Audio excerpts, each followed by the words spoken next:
Okay, mayong mudto na usab kanatong tanan Luzon, Visayas, Mindanao. Mayong mudto Philippines, mayong mudto world, mayong mudto universe. Sana na pud tamang higala nini atong tulumanon sa kahanginan CONA Catechesis on Air.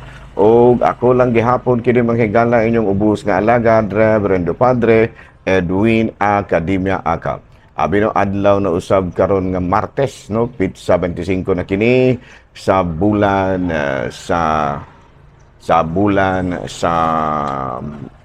Hunyo. Ayan. Oh, may mahigala no o kadali kay mahigala ha.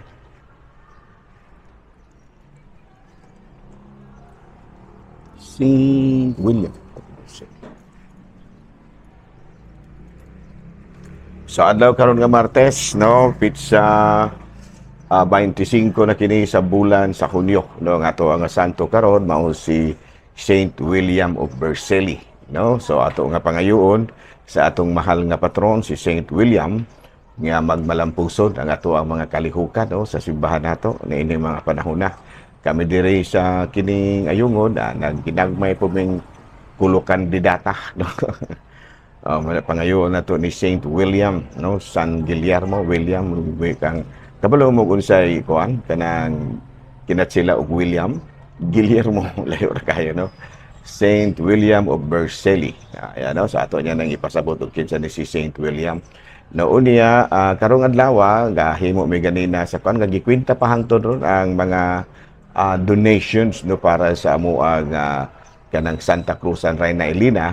Unya ang income ni ini mo amo pong kuhaan og gamay nga para school supplies mga bata o kang sobra ipulo palit-palit po na mog t-shirts alang sa mga katekista. May nalaman ginagmay mahigala no. So ato mga bata matagaan po bisag tago ka kabuk notebook ba tagupat ba may nalamang na no ballpen. Unya ang mga katekista po palit-palitan po lamang natog t-shirt po nga naimarka diring I am proud to be a catechist or something like that no.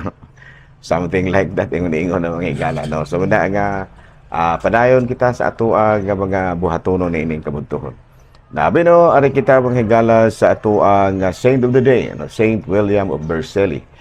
Bueno kini si Saint William of Vercelli natawo siya ni adtong tuig 1085 no nya nahimo kini siya nga usa ka ermitanyo unya sa iyang pagka-ermitanyo daghan kaayo usab ang mga tawo nga nadani no sa iyahang mga ipanghimo no muna nga tungod sa kadaghan daghan po kaayo na nahimo gyud nahimo gyud ang usa ka monasteryo sa Monte Vergine no Monte Vergine nya siya mo'y nahimong founder no kini si Saint William of Vercelli ug gani nakita kaniya ang kabuutan ang pagkamilagruso of course ang pagka mayong tao. So muna nga karong adlaw gipasindunggan nato kini si Saint William of Vercelli no usa ka magtutukod sa monasteryo sa bukid sa Birhen no Monte Vergine no.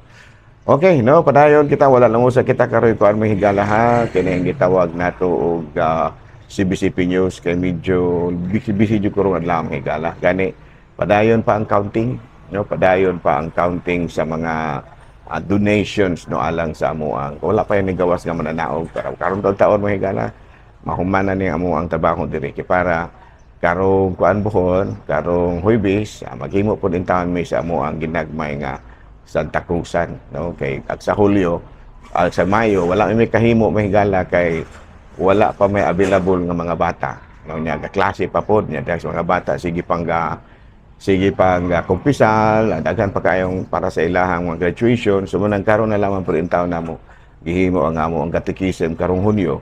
Hasta po ang amo ang kuan kining gitawag og Santa Cruzan. No, ganinang buntag nakapahigayon po in taon mo sa among ginagmay karon padayon may higala ang amo alas 12 naman ang amo patlak no patlak mahigala. Padayon pag human patlak padayon po ang mga programa no.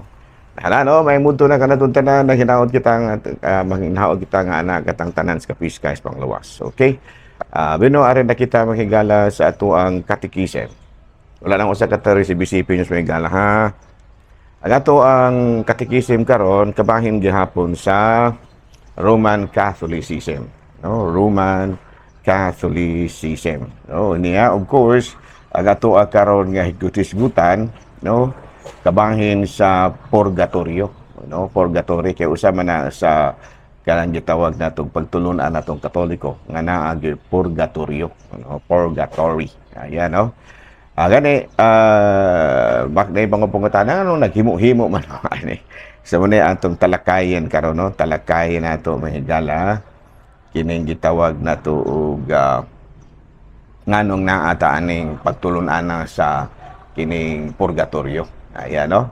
Yan naman, pangutana, doon na ba'y katungod ang simbahan pagtugot o sa pagdili? No, klaro kaya na sa Mateo Kapitulo 18, versikulo 18. No? Ang inyong idili dinhi sa yuta, idili usab dito sa langit. O sa inyong itugot dinhi sa yuta, itugot usab dito sa langit. Mo na gisulti ni Kristo ngadto kang San Pedro ug sa mga apostoles. So nya kay kita, naaman lagi kitay connection sa mga apostoles, sa muna nga ug unsay mga gipangtudlo sa mga apostoles, mao puy atoa ug sa mga early Christians. So pangutana, aduna ba historical background kining gitawag nato kaning teolohiya pagtulunan kabahin sa purgatorio o kung na yung historical background, no, na desisyonan kining mao nga pagtulunan during the Council of Lyon, no, LYUN na atong 1274, no. Doon na gyud konseho, no, Council of Lyon, Second Council of Lyon, kanang Lyon LYON, no, ni atong 1274. Unya dunay duha ka mga punto nga nahilakip sa mga nahisgutan ni adtong mao nga panagtigom, no. Number one is that some saved souls need to be purified after death. Dunay uban nga mga kining gitawag nato mga kalag nga kinahanglan nga hinluan human nga sila namatay, no. Unya kung atong basahon po sa ikaduha, the dead benefits from the prayers and pious duties that the living do for them. Ayan, no? Kini sa number one, mga higala, doon na po kita yung mga gibasihan ni Ana, no? Gali kung atong basa, kining kabahin sa some saved souls need to be purified after death. Kung atong basahon sa Malakias Kapitulo 3, versikulo 11, ako magbunyag kaninyo Mateo di sa Mateo Kapitulo 3 versikulo 11 si San Juan Apostol Mateo dili Malakias. Mateo Kapitulo 3 versikulo 11 si San Juan magbubunyag nagkanayon. Ako magbunyag kaninyo pinaagi sa tubig apan aron pagpakita nga naghinulsol ug mibiya kamo sa inyong mga sala.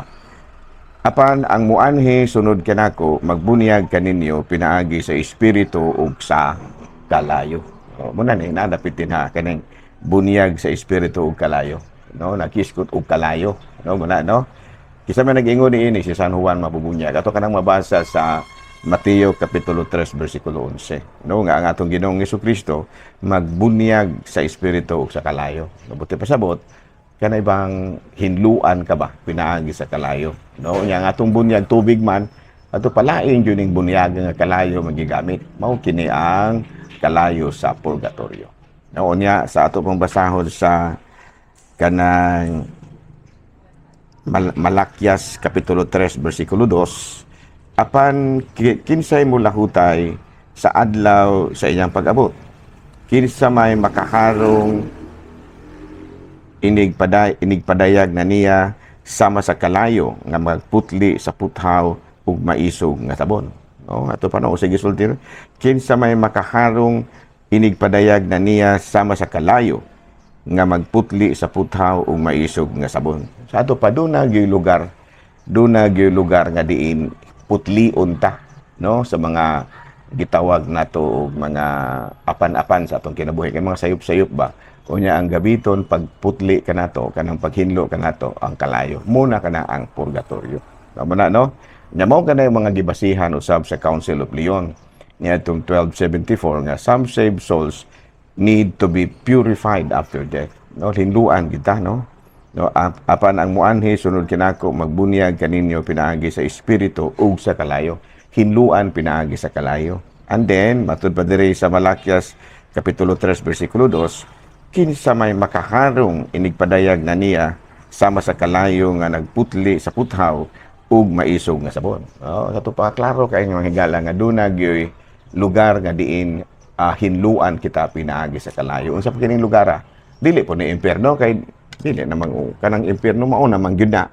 Silot naman na kanang sa purgatorio paghinlo lang na. Pero kanang sa impierno pagsilot na gyud na siya. Namo na kalainan sa impierno ug sa kining purgatorio. Sa impierno pagsilot na gina, no, kanang gitawag na tog eternal damnation, no. Pero sa purgatorio kanang gitawag na tog purification, paghinlo lang. Muna nga namatud pa lagi sa ato ang pagtulunan sa Council of Lyons, no, kung atong basahon sa Council of Lyons, no, sa Council of Lyons kini nagkanayon matud pa hinluan kita pinaagi sa kalayo, no, hinluan kita pinaagi sa kalayo. No, nya ang mga nagtudlo niini, ang mga matud pa nangusog gyud niining mao nga mga pagtulun-ana sa Council of Lyon, mao si San Ireneo, no, usa sa mga church father, ug si Origen of Alexandria. Mga bantugan ni sila nga magtutudlo sa unang panahon, no, mga kuan pa, mga year 200, 130 ingon niya, no.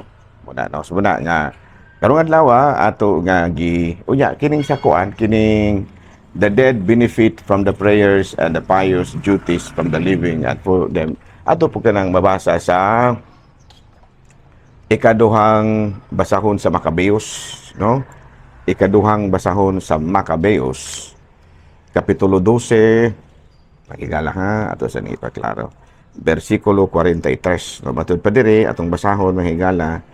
Nagpaamot usab siya gikan sa tanan niyang mga tawo ug mikabat kini og 2,000 kasalapi nga plata ug gipadala kini ngadto sa Jerusalem aron gamiton alang sa usa ka halad alang sa sala.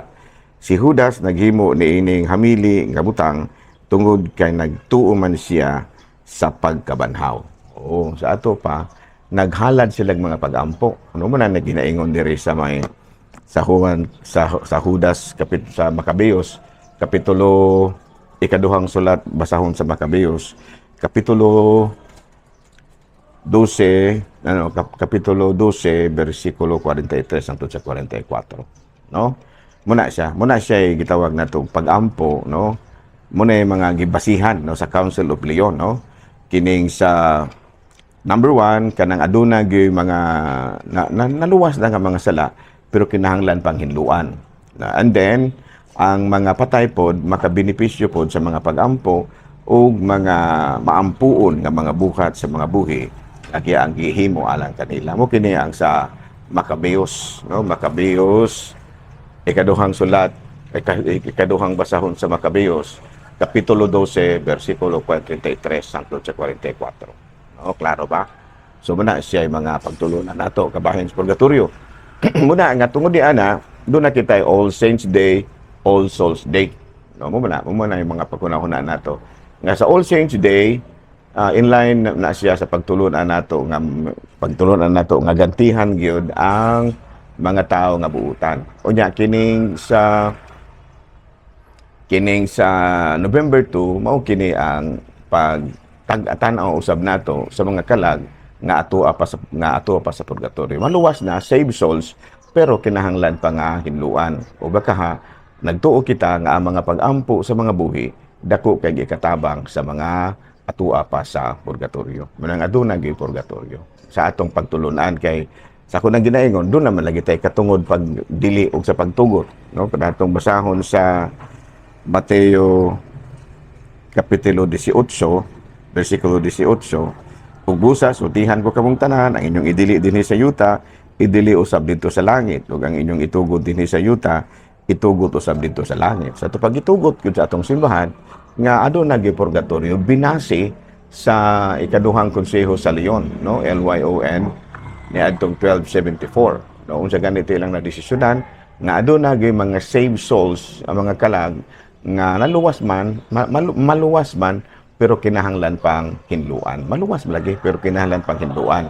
Unya nagtuo pud ta nga ang mga pag-ampo sa mga nahibilin, mga tao, mga living dako kay ikatabang sa mga kinang gitawag nato og mga atua pa sa purgatorio. So muna no nga ang ato ang nadesisyonan gyud sigon sa tuon nga aduna gyud purgatorio, lugar nga diin hinluan ang mga taong maluwas sa ilahang mga sala ug ikaduha nga ang mga pag-ampo nato dako kay ikatabang alang sa mga nangamatay. Muna say duha ka mga dagkong rason sa Council of Lyons natong 1274 nga diin na ato gyud na hulma ang pagtulunan sa purgatorio.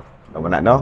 Muna sa usa sa mga pagtulunan sa Roman Catholicism. Daghang salamat ug maayong mudto Pilipinas.